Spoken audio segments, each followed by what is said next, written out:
ഏഴാം ക്ലാസ്സിലെ കേരള പാഠാവലി ഓണപരീക്ഷയുടെ ചോദ്യപേപ്പർ പരിശോധിക്കാം. ഇത് 2024 വർഷത്തെ ചോദ്യപേപ്പറാണ്. പ്രവർത്തനം 1 വായിക്കാം എഴുതാം. രാജഗോപാൽ നാട്ടുകൽ എഴുതിയ ഒരു കവിത കൊടുത്തിട്ടുണ്ട്. അമ്മ പക്ഷി പോലെ. കവിതയൊന്ന് വായിച്ചു നോക്കുക.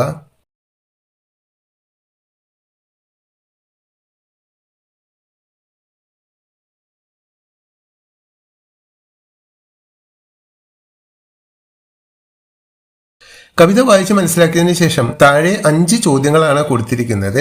ഈ 5 ചോദ്യങ്ങളുടെയും ഉത്തരം ഇവിടെ അടയാളപ്പെടുത്തിയിട്ടുണ്ട്. വായിച്ചു നോക്കുക.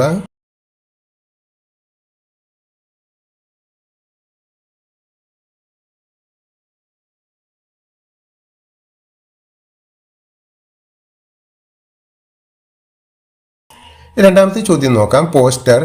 തിരുവോണ പുലരിതൻ തിരുമുൽ കാഴ്ച കാണാൻ തിരുമുറ്റമണിഞ്ഞൊരുങ്ങി. ഓണമെത്തി. നമ്മുടെ സ്കൂളും പൊന്നോണം ആഘോഷിക്കാൻ തയ്യാറായി. ഓണാഘോഷത്തിനുള്ള പോസ്റ്റർ തയ്യാറാക്കിയാലോ? ചിത്രങ്ങൾ ചേർത്ത് പോസ്റ്റർ ആകർഷകമാക്കുമല്ലോ. ഇവിടെ ഒരു പോസ്റ്റർ കൊടുത്തിട്ടുണ്ട്. ചിത്രങ്ങൾ എന്ന് പറഞ്ഞാൽ മാവേലിയുടെയും ഒക്കെ ചിത്രങ്ങളാണ്. പൂക്കളുടെയും ഒക്കെ ചിത്രം നമുക്ക് ഉൾപ്പെടുത്താം. പോസ്റ്റർ വായിച്ച് മനസ്സിലാക്കുക. മൂന്നാമത്തെ ചോദ്യം. ശീർഷകത്തിന്റെ ഔചിത്യം. അവിടെ ഒരു കുറിപ്പ് തന്നിട്ടുണ്ട്. വായിച്ചു നോക്കാം. നിറമില്ലാത്ത സ്വപ്നങ്ങൾ. പലരും സ്വപ്നം കാണാറുണ്ട്. ലോകത്തെങ്ങുമില്ലാത്ത നിറങ്ങൾ ചാലിച്ച സ്വപ്നങ്ങൾ ഞാനും കണ്ടിരുന്നു. അച്ഛൻ പോയ രാത്രി മുതൽ ഞാൻ കണ്ട സ്വപ്നങ്ങൾക്ക് നിറമുണ്ടായിരുന്നില്ല. അവ ചിതലരിച്ച് മങ്ങിത്തുടങ്ങിയ പഴയ സ്വപ്നങ്ങളായിരുന്നു. അനാഥമായ ഒരു ബാല്യത്തിന്റെ പ്രതിഫലനങ്ങളായിരുന്നു ആ സ്വപ്നങ്ങളെല്ലാം. ദിയ കെ രചിച്ച ഒരു കുറിപ്പാണ്. ഇത് വായിച്ചിട്ട് ഇതിൻ്റെ ഈ ശീർഷകത്തിന്റെ ഔചിത്യം, അതായത് ഈ തലക്കെട്ടിന്റെ ചേരുമോ ചേരാഴുകയോ, എന്തുകൊണ്ടാണ് ഇങ്ങനെ ഒരു തലക്കെട്ട് കൊടുത്തത് എന്നൊക്കെ എഴുതാനാണ് ആവശ്യപ്പെടുന്നത്. ഇതിന്റെ ഉത്തരം ഇവിടെ കൊടുത്തിട്ടുണ്ട്. വായിച്ചു നോക്കുക.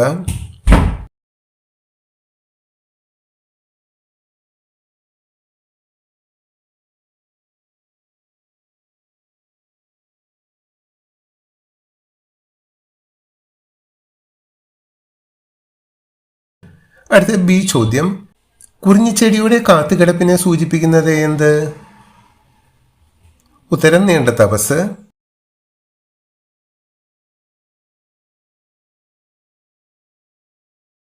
പ്രവർത്തനം 4 ആസ്വാദനക്കുറിപ്പ്. ഇളം കാറ്റ് തെല്ലെന്നു തൊട്ടെന്ന് വന്നാൽ ഇഷ്ടമാകാത്തത് ആർക്കാണ്? നീലക്കുറിഞ്ഞികളുടെ മനോഹാരിത നിങ്ങൾ ആസ്വദിച്ചില്ലേ? വള്ളത്തോളിന്റെ ദിനാന്ത സഞ്ചാരത്തിലും പ്രകൃതി ഭംഗി നാം കണ്ടു. ചുവടെ തന്നിരിക്കുന്ന കവിത വായിക്കൂ. അവിടെ കല്യാണമേളം എന്നൊരു കവിത കൊടുത്തിട്ടുണ്ട്. അമൃത കേളകമാണ് ഈ കവിത രചിച്ചിട്ടുള്ളത്. നമുക്ക് ആ കവിതയൊന്ന് ചൊല്ലി നോക്കാം. മരമൊരു വരമെന്നരുളിയതാരെന്നറിയില്ലെങ്കിലും അതു സത്യം. മരമില്ലെങ്കിൽ വനമില്ലെങ്കിൽ മനുഷ്യന് ജീവിത വഴിമുട്ടും. മലനിരയെല്ലാം ഇല്ലാതായാൽ മഴ കിട്ടാതെ വലയും നാം. മഴയില്ലെങ്കിൽ ജലമില്ലെങ്കിൽ മരുഭൂവാകും ഭൂലോകം. മരമാണ് ഐശ്വര്യമെന്നറിയാത്ത മരമണ്ടന്മാരുണ്ടിന്നും.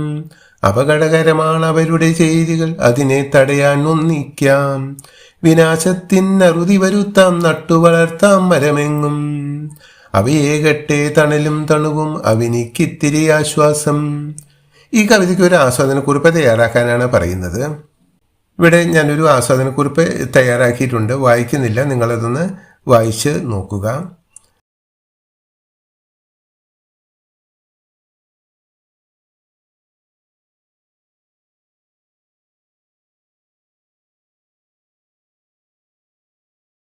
അടുത്ത 4 ബി ചോദ്യം. കാട്ടുപൂക്കളുടെ വർണ്ണവും സുഗന്ധവും ഉണ്ടായിരിക്കുന്നത് ആർക്കാണ്? മൈന, പൂമ്പാറ്റ, മിന്നാമിനുങ്ങ്. ഉത്തരം പൂമ്പാറ്റയാണ്.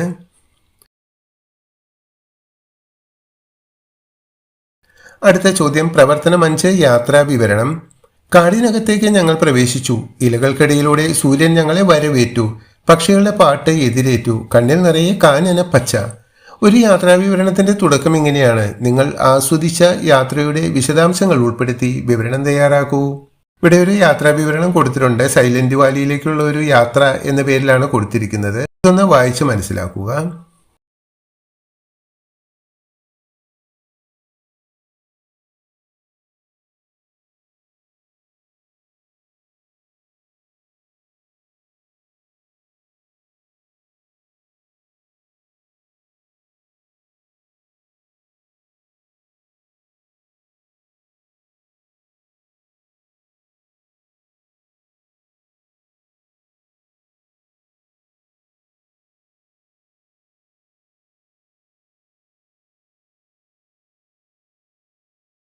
അടുത്ത പ്രവർത്തനം 6 വിശകലനക്കുറിപ്പ്. നമുക്ക് ഇത്തവണ വിശകലനക്കുറിപ്പിന് തന്നിരിക്കുന്ന ഒരു കവിതയാണ്. എന്താണ് കവിത എന്ന് നോക്കാം. എന്താണമ്മേ സ്വാതന്ത്ര്യം എന്ന കെ പല്ലശന മാഷ എഴുതിയ ഒരു കവിതയാണ് ഇത്.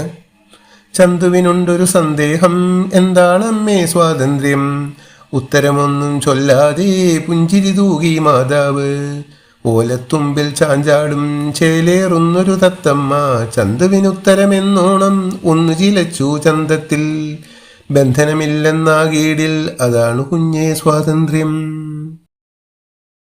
ഈ കവിതയിലെ ആശയങ്ങളും മനസ്സിലെ കിളി എന്ന പാഠഭാഗത്തിലെ ആശയങ്ങളും വിശകലനം ചെയ്ത് കുറിപ്പ് തയ്യാറാക്കാം. കുട്ടികൾ വിശകലനക്കുറിപ്പ് തയ്യാറാക്കുമ്പോൾ ഈ കവിത മാത്രം വിശകലനം ചെയ്തിട്ട് കുട്ടികൾ കുറിപ്പ് തയ്യാറാക്കും. അങ്ങനെയല്ല ചെയ്യേണ്ടത്. ഈ കവിതയിലെ ആശയങ്ങളും മനസ്സിലെ കിളി എന്ന പാഠഭാഗം, നമ്മൾ ക്ലാസ്സിൽ പഠിച്ച ആ പാഠഭാഗവും ഈ 2 പാഠഭാഗങ്ങളുടെയും ആശയങ്ങൾ എഴുതിയതിന് ശേഷമാണ് നമ്മൾ താരതമ്യക്കുറിപ്പ് എഴുതേണ്ടത്. യഥാർത്ഥത്തിൽ 3 ഖണ്ഡികയായിട്ടാണ് താരതമ്യക്കുറിപ്പ് എഴുതേണ്ടത്. ഒന്ന്, നമ്മൾ ഈ കവിതയെക്കുറിച്ച് എഴുതണം, അതോടൊപ്പം തന്നെ മനസ്സിലെ കിളി എന്ന പാഠത്തെക്കുറിച്ച് എഴുതണം, അതോടൊപ്പം തന്നെ ഇത് രണ്ടും താരതമ്യം ചെയ്ത് ഇതിലെ ആശയങ്ങൾ എന്തെല്ലാം, ഇത് നൽകുന്ന സന്ദേശം എന്ത് എന്നും നമ്മളുടെ കാഴ്ചപ്പാടും ഉൾപ്പെടുത്തി 3ാമത്തെ ഖണ്ഡിക. അങ്ങനെ 3 ഖണ്ഡികയായിട്ടാണ് എഴുതേണ്ടത്.